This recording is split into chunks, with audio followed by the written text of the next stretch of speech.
Naam, mtazamaji, ni tarehe 26 mwezi Novemba mwaka 2021. Tumesalia na siku chini ya 25 kabla ya kusherekea sherehe za Krismasi za mwaka 2021. Ni matumaini yangu kwamba umekuwa na siku njema. Tumekuandalia mengi usiku huu wa leo, lakini kabla ya hayo, mtazamaji, tupate vipasho. The uchumi mashinani theory, but the greatest policy we have passed as a country is the devolution policy. Kongamano la 7 la ugatuzi la kila mwaka lafikia kilele hii leo, huku baraza la magavana likiweka wazi maamuzi ya majadiliano.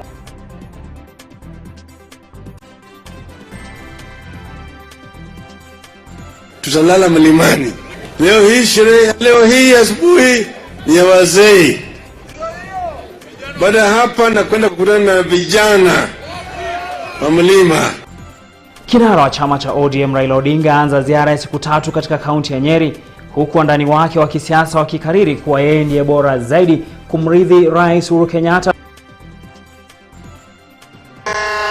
Ati tuache kupanga mambo ya ajira, tuache kupanga mambo ya kilimo, ati tuache kupanga mambo ya university. Na naibu wa Rais William Ruto akosa kushiriki katika kongamano la 7 la ugatuzi na badala yake kuzuru kaunti ya Nyandarua kupigia debe mfumo wake wa kiuchumi wa bottom up.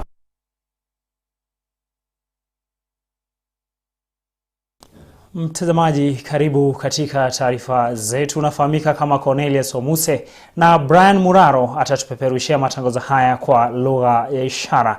Tuanze na taarifa moja ambayo inafungamana na masuala ya kiafya, ya kwamba kufuatia kushuhudiwa kwa aina mpya ya virusi vinavyosababisha ugonjwa wa COVID-19 katika nchi ya Botswana, Afrika Kusini na Hong Kong, Wizara ya Afya nchini imetoa taarifa ikiashiria kuwa huenda kukashuhudiwa maambukizi ya juu ya corona humu nchini siku za hivi karibuni.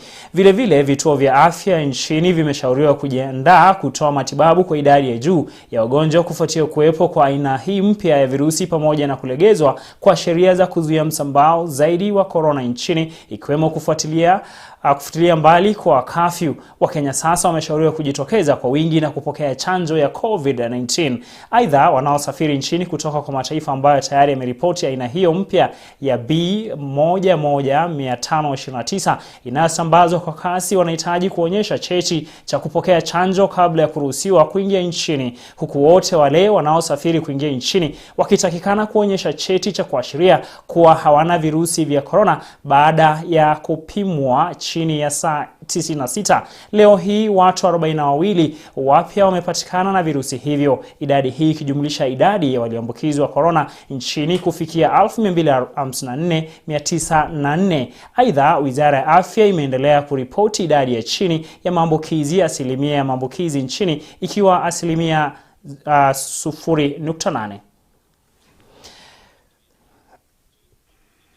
Mtazamaji, tuangazie siasa, ambapo kinara wa chama cha ODM Raila Odinga ameanza ziara yake siku 2 katika eneo la Mlima Kenya kupigia debe azma yake ya urais ya mwaka ujao. Odinga, ambaye amefanya mikutano katika kaunti ya Nyeri, amesema kuwa maridhiano yake na Rais Uhuru Kenyatta ndio mwanzo wa mabadiliko ya uhasama wa kisiasa katika kueneza kauli yake mbiu ya Azimio la Umoja. Chris Sambu anaarifu zaidi kuhusu matukio ya leo kukwea Mlima Kenya.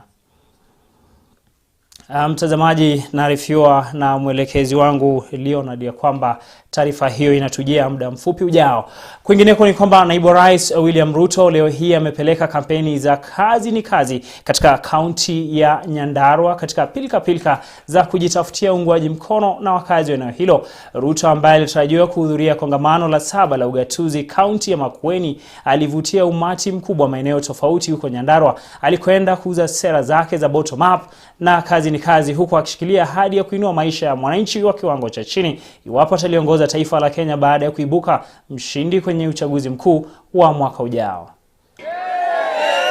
Leo hawa wafanyabiashara wengi, mahasla hawa wamekuwa black. Ninauliza nyinyi, sisi tuliungana tukaunda serikali kwa kukataa ukabila na chuki.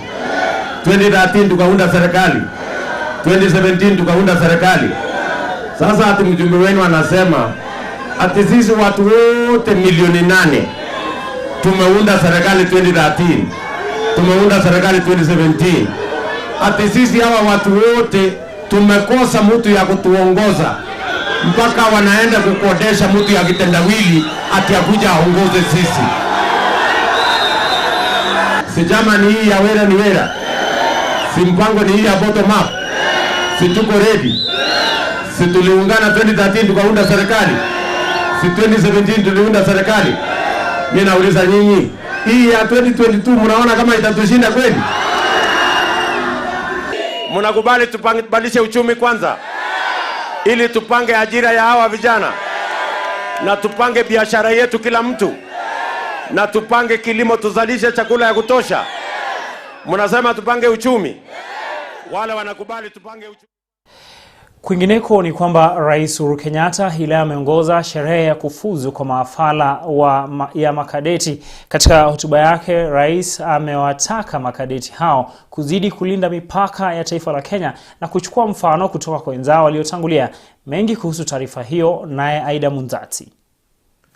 Do by these present constitute and appoint you to be an officer in the Kenya Defence Forces. Akizungumza kwenye hafla hii huko Lanet, kaunti ya Nakuru, Rais Uhuru Kenyatta alitoa hakikisho kuwa serikali yake itazidi kutoa rasilimali za kuwawezesha wanajeshi kutekeleza majukumu yao. Wakati huo huo, akiwataka walofuzu kuwa wenye bidii wanapotekeleza majukumu yao. Na muendelee kuitimiza kulingana na yale ambayo mumeona wale ambao wameenda mbele yenu wametenda. You have very fine examples for you to follow. Amewataka walofuzu kwenye mafunzo spesheli kutilia maanani kazini na kufahamu kuwa Kenya kama taifa inategemea ujuzi wao haswa kwa ulinzi. Mungu awabariki, Mungu awalinde, mkianza kutoka leo kutekeleza kazi zenu muhimu za kulinda mipaka yetu na wananchi wa jamhuri hii yetu ya Kenya. Rais Uhuru Kenyatta alisema kuwa maafisa hawa wa wanajeshi wa ulinzi wa KDF ni wazalendo, huku akiwahimiza kuzidi kuwa na moyo huo huo. Kenyans have bestowed their trust in the Kenya Defence Forces at a time when global and regional defence security threats are on the rise.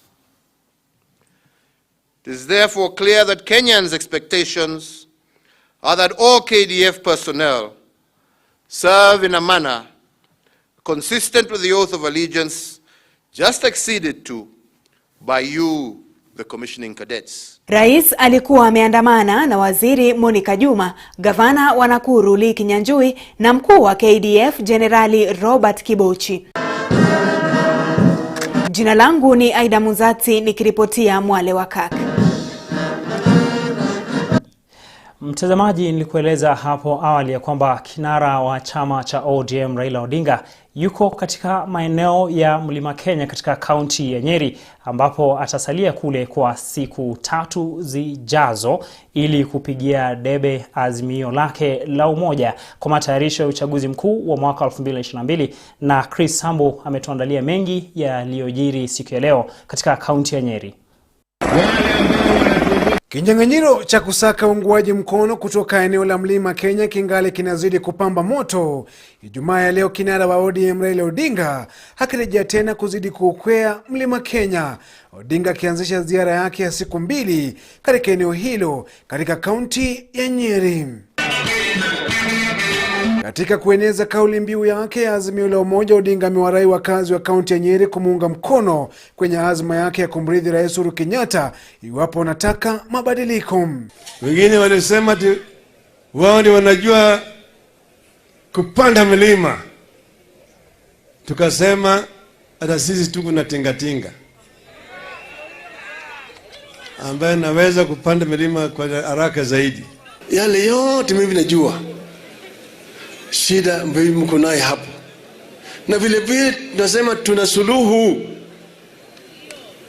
Tunaongea juu ya mambo ya uchumi mashinani. Odinga akishinikiza maridhiano yake na Rais Uhuru Kenyatta mwaka 2018 kuwa chanzo cha kuzama kwa uhasama wa kisiasa. Kwa kauli hiyo, akiwataka wenyeji kurejesha mkono kumunga mkono kuingia Ikulu mwaka ujao. Kuna wakati mwingine mimi nilifukuzwa hoteli Karatina na hiyo dada yangu nimsamehe, tumekubaliana na yeye, mimi nitaenda kukula naye chai katika boma yake. Tunataka kuona kama Wakenya wote wanakuwa kitu kimoja. Hii ndio sababu tumeleta azimio ya umoja. Kwa mara nyingine tena, siasa za historia zikitibuka katika kaunti ya Nyeri kwenye mkutano ulioandaliwa kuwasherehekea wazee wa jamii ya Gikuyu. In honor of our own, hapa kwetu Nyeri, ukasema mzee Kibaki tosha, na mzee Kibaki akakuwa rais. We want to assure you, Your Excellency, we have not forgotten. And when that time comes, wakati utafika, mimi sikuwa nakusikiza. Watu hata kama ungeita mkutano hawangekusikiza. But from now, Your Excellency, I want to assure you, sisi tukitembea na wewe, mimi naona State House inanukia. It is not time to talk about history. It is time to talk about the present and where we are going. Tunataka tuzungumze na tuongee maneno ambayo yatawafurahisha wale wananchi. Mambo ya historia ni lazima tusome mambo ya historia. Kama hujui historia, basi utakuwa mjinga miaka yote. Ni lazima historia isomwe ndio tujue tumetoka wapi kama Kenya. Viongozi kutoka eneo la Mlima Kenya walioandamana na kinara wa ODM wakimpigia debe kama chaguo bora kumrithi Rais Uhuru Kenyatta mwaka ujao. Sisi hatuwezi patia mtoto wetu mwizi. Sisi hatuwezi patia mtoto wetu mkora. Sisi hatuwezi patia mtoto wetu mtu mbaya. Tuampa mtoto wetu kwa mzee Raila Amolo Odinga. Manukato ya State House inafanya nini? Inarukia in 2022 tarehe 9 mwezi wa 8 tutasema baba State House.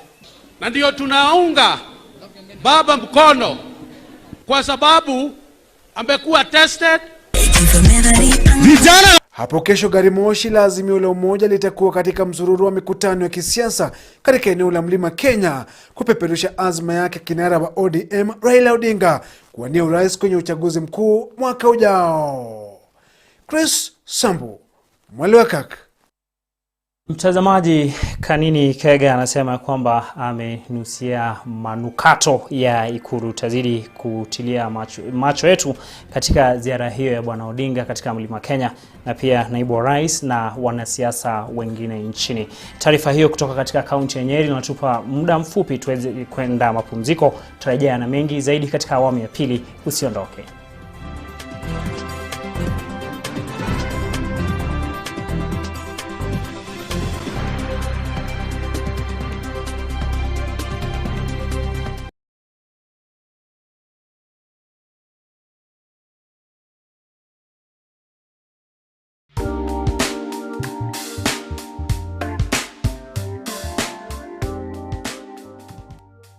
PCA Ongata Booth Girls High School of Excellence is an outstanding girls boarding high school ideal for learning.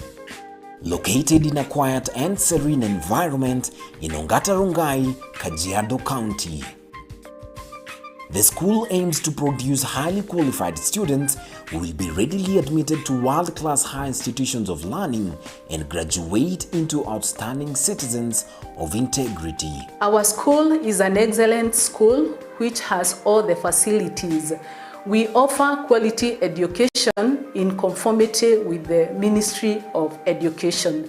We have very professional teachers. The main reason to have this school here is to empower the girl child here around this area, nationally and even internationally. Founded and grounded on Christian values, discipline is one of its fundamental values. We emphasize on Christian values, and our children, when they are here, they can access our church, which is just across, and we have a pool of things that they do when they are here, and we emphasize on discipline. The school boasts of modern state-of-the-art facilities such as spacious classrooms, a well-equipped library, science and computer laboratories, a dining hall and a modern kitchen with a robust feeding program.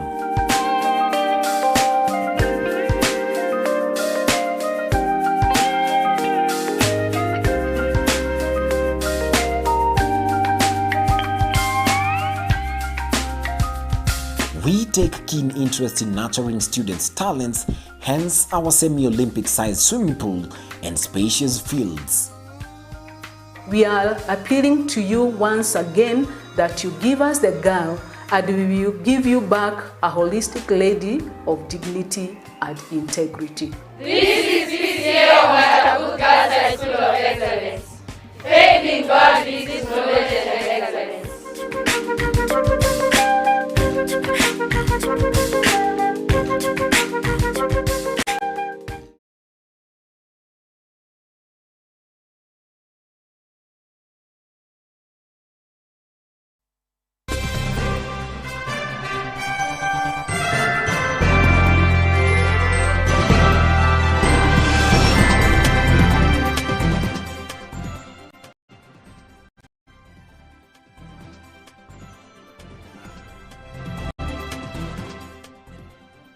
Mtazamaji, karibu katika awamu ya pili ya makala ya Mwale wa Kirk Ijumaa ya leo, na shukran za dhati kwa kusalia papa hapa.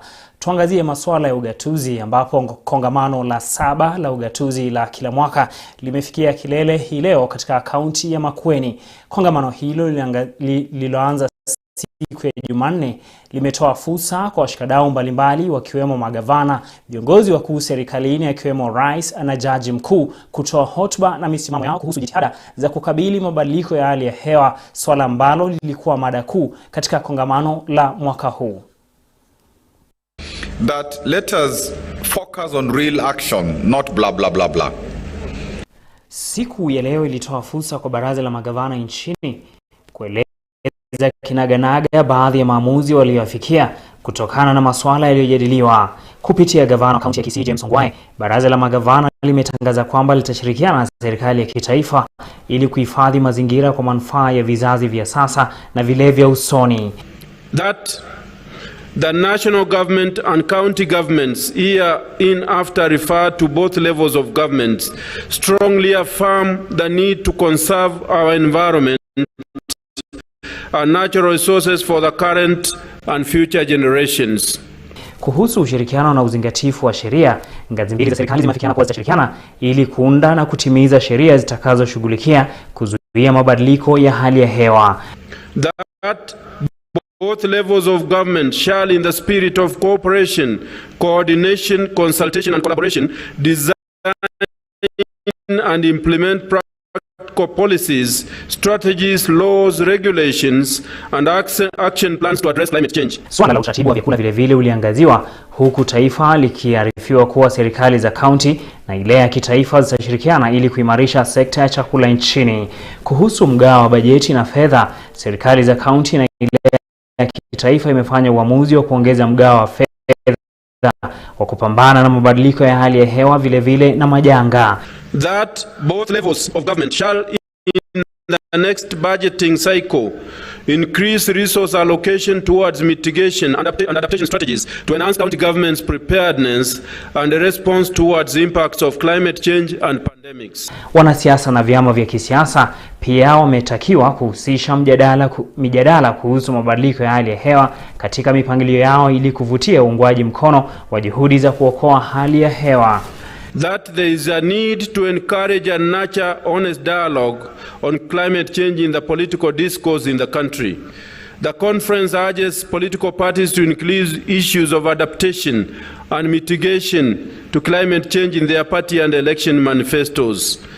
Waziri wa Ulinzi Eugene Wamalwa aliyefunga rasmi kongamano hilo amepongeza pakubwa mfumo wa ugatuzi na magavana ambao wamekuwa mstari wa mbele katika kutoa huduma kwa wananchi. Also wish to salute, the second salute goes to the former President Mwai Kibaki and Prime Minister Raila Odinga. These are the leaders. Many people might forget 50 years to come that this country, faced with a choice of whether we should have devolution or not, 7 million Kenyans, led by President Mwai Kibaki and Prime Minister Raila Odinga, said yes, Wamalo ambaye hadi hivi majuzi alikuwa waziri wa ugatuzi amefutilia mbali baadhi ya mifumo ya kiuchumi ya wanasiasa nchini. Kulingana na Wamalo, mfumo wa ugatuzi ndio bora zaidi. The uchumi mashinani theory, but the greatest policy we have passed as a country is the devolution policy. That is the real bottom up. That is the real uchumi mashinani. So we would like to hold our candidates, even as we hold them accountable on matters climate change. Let us interrogate these candidates on matters devolution. Kongamano hilo lilifaa kufungwa rasmi na naibu wa rais William Ruto ambaye hakuhudhuria na badala yake alielekea maeneo ya Nyandarua kupigia debe azma yake ya Hustler Nation. Host you in Maku. Mtazamaji, kwingineko ni kwamba muungano wa kampuni zilizo katika hatua ya uanzilishi na wawekezaji wa biashara za viwango vidogo na vya kati nchini ASEK imefanya kongamano lao la pili la mwaka leo hii jijini Nairobi. Kauli mbiu ya kongamano hilo ikiwa ni kuendesha ukuaji wa nchi kupitia mifumo ya ekolojia ya biashara anzilishi. Hafla hiyo ilihudhuriwa na katibu wa kudumu kwenye Wizara ya Jamii ya Afrika Mashariki Daktari Kevit Desai na seneta wa kaunti ya Nairobi Johnson Sakaja pamoja na washikadau mbalimbali kwenye sekta ya ujasiriamali, lengo kuu likiwa kuchochea na kuendesha mifumo shirikishi kati ya wachezaji tofauti au washirikishi kwenye sekta hiyo. Akizungumza kwenye kongamano hilo, seneta Sakaja alizungumzia umuhimu wa mswada wa biashara anzilishi katika kujumuisha sekta ya uvumbuzi wa ujasiriamali nchini na utoaji wa mfumo ya kisheria itakayoongeza mapato kwenye sekta hiyo. I think for me the idea really should be how to drive productivity in entrepreneurial ecosystems. That for me is more important. We're already entrepreneurial. We're already creative. I don't think there are any activities you can do to drive innovation and creativity. It's there. We need to, of course, to have platforms and a good environment. But what's more important is how do we convert that already entrepreneurial society into one of productivity? Yeah? We must think bigger. We must begin to think bigger and different. The first thing we need to do is to reframe underlooked sectors. There are certain sectors that have been underlooked, and in many aspects, they're not fun, they're not sexy, they're not exciting for those of us in the startup ecosystem. But we need to actually reframe those underlooked sectors. Access to capital has always been a challenge to founders, but an important way to address this is to increase availability of that financing from capital providers whose goals are then aligned. Tuangazie usalama ambapo makachero wamewatia mbaroni washukiwa 12 wa bangi ambao wanadaiwa kutekeleza ulanguzi katika kaunti ya Narok. 12 na wawili hao walikamatwa wakiwa na shehena ya fikia shilingi 500,000. Kulingana na kamanda wa polisi eneo la Narok Kizito Mutoro ni kuwa 12 hao ni miongoni mwa walanguzi sugu ambao wamehangaisha eneo hilo. Polisi waliendeleza operesheni ya kuwanasa baada ya taarifa ya ujasusi kutoka kwa wananchi. Na hii bangi tulikuwa imetapakaa sana katika hii mji wa Narok. Inaletwa kutoka kule boda huko ya Tanzania mpaka hapa. Na manga inaletwa pande nyingine. Isabania inakuja yote hapa. So hapa ni kama supply chain yao inatokea Narok. Wafanyakazi wa university wenye wanachukua bangi kutoka kwa hiyo mama na kupelekea wanafunzi alafu nauzia nyuma ya tents. Nasikia kuna tent zingine pale wanaitanga the tent of God. Tutawashika na tunawakomesha wasikuje wakalia kwamba tujawapatia warning. So hii bangi inakonsumiwa sana na university students. Nitoe tahadhari kwamba kama unaendelea na hii biashara siku zako ikifika 40 yako tutakushika na mara mwisho utaenda kotini na itakuharibia maisha yako kwa sababu tukikushika tutakuchukua vindole na hivi vindole itakusumbua maisha yako yote kwa sababu huwezi pata kazi. Tuelekee katika kaunti ya Migori ambapo asilimia kubwa ya Wakenya inasemekana kutumia kuni kwa upishi. Sasa dada mmoja kutoka kaunti hiyo anajaribu kupunguza idadi ya wanaotumia kuni kwa kutumia meko speciali isiyohitaji kuni. Kupitia meko hiyo haina mali kutunza mazingira na kupambana na mabadiliko ya tabia nchi. Kwa zaidi ya miaka 10, Millicent Acheng Odira, mkazi wa Rongo, kaunti ya Migori, amejihusisha katika ujenzi wa meko hii ya kupikia akiwa na lengo la kuyahifadhi mazingira. Mahitaji yetu ni kwamba kila mtu awe na jiko ya kisasa. Kila mtu awe na jiko yenye itatumia kuni kidogo ama yenye itatumia makaa kidogo. Meko hii spesheli inazuia utumizi wa kuni na hivyo basi kutunza misitu. Kwa jitihada zake na uendelevu wa kupambana na mabadiliko ya tabia nchi, anawapa akina mama wa Rongo mafunzo ya namna ya kujenga aina hii ya meko. Kama mtu hawezi fanya hii ya kujenga, anaweza tengeneza ile ya portable.